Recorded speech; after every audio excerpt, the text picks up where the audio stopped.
Je m'appelle David Mouteba, artiste peintre, décorateur, musicien. Ici, je veux exposer une œuvre que j'ai réalisée qui s'intitule Un nouveau soleil sous les Congos. Pendant les temps de l'élection et tout, la tension était très forte. On a vu les mamans prendre les choses en main, l'église prendre les choses en main.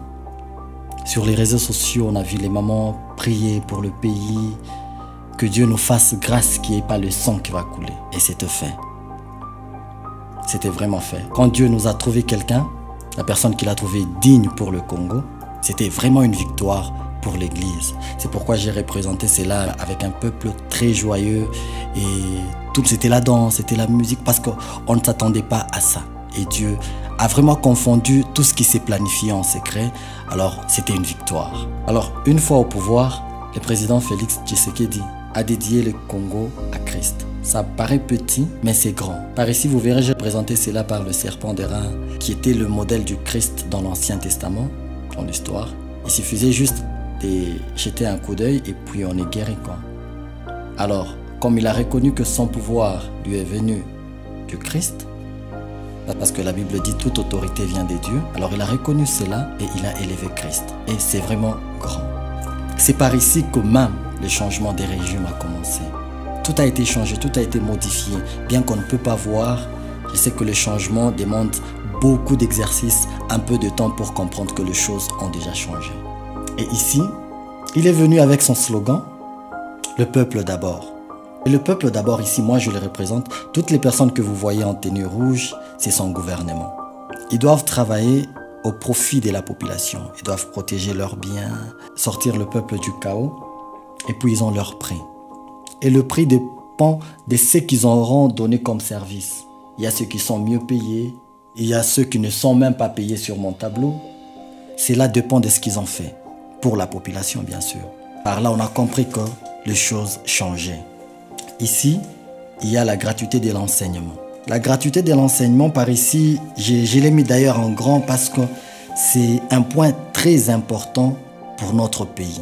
Ce qui m'a vraiment boosté à faire ça, j'ai vu dans mon quartier, partout où j'ai passé, les personnes qui étaient sans espoir. Ils ne pouvaient jamais penser que leurs enfants pouvaient piétiner et pouvaient fréquenter les bancs de l'école. Je vois les gens revenir. On vient de l'école, les enfants, on vient de l'école et tout et tout. C'était vraiment quelque chose de grand. Et quand le président Fachi a retourné le pouvoir à la justice, on a vu les prisonniers innocents libérés. J'ai eu à énumérer quelques prisonniers, mais ils étaient nombreux. Et après là, il y a aussi un autre point que j'ai épinglé. C'est celui-ci, vous voyez là, le personnage qu'il y a ici. Il a deux messages. Le premier message, quand il n'y avait pas de justice, il y avait vraiment la corruption. Vous verrez que le monsieur a l'argent, on l'a déjà corrompu. Il est dans un habit très pauvre, mais il a des choses très essentielles pour changer son pays, mais incapable de les dénoncer. En même temps, cette image représente les moments difficiles que nous traversons de la Covid, mais notre président s'est montré très courageux pour avancer. Bien que les choses ne sont pas vraiment faciles, mais il se montre courageux et on avance. Et on a confiance en tout ce qu'il nous a fait comme promesse.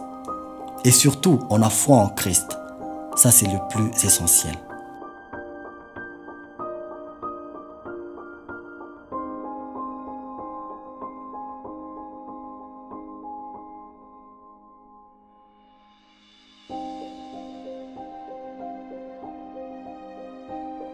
Ce qui m'a motivé, c'est que j'ai voulu donner un regard positif sur nos autorités. En tant qu'artiste, les artistes sont des observateurs. Et j'ai vraiment constaté que ici chez nous, il y a beaucoup de critiques et des éloges. Cependant, nos autorités travaillent. Ils travaillent dur et fort pour nous donner les changements. C'est vrai que le changement ne sera pas tout de suite. Pour élever un bâtiment, il faudra commencer par creuser. C'est ce qu'on ne sait pas supporter. Tout de suite, on veut qu'on élève déjà le bâtiment, mais ça ne peut pas se passer comme ça.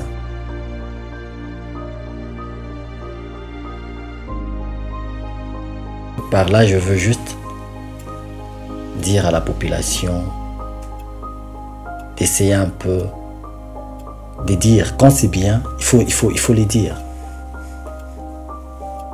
Il faut les dire que non, là il a bien travaillé, là on avance, là on change. À part la part de nos autorités, qu'est-ce que nous devons aussi faire? On ne sera pas toujours là en train d'attendre les changements. On doit faire aussi quelque chose. Moi, j'aurais mieux proposé de les soutenir par la prière. Déjà qu'ils sont là, on doit les soutenir par la prière et on doit dire de bonnes choses sur notre pays.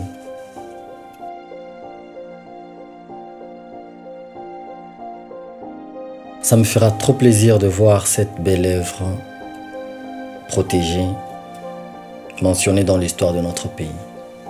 Pourquoi pas le voir dans le bureau de notre chef de l'État. C'est une façon pour moi de protéger l'histoire de notre pays, pour qu'un jour nos enfants parviennent à savoir qu'il y a un président qui a élevé le nom du Christ à la tête du pays. C'est très important.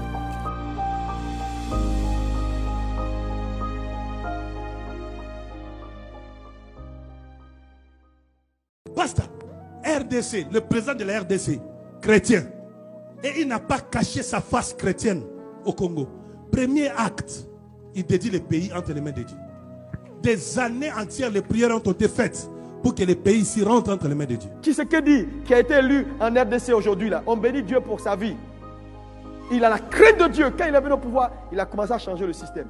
Mais attendez pour un peu de temps. Que Dieu lui fasse grâce. Il va tout changer.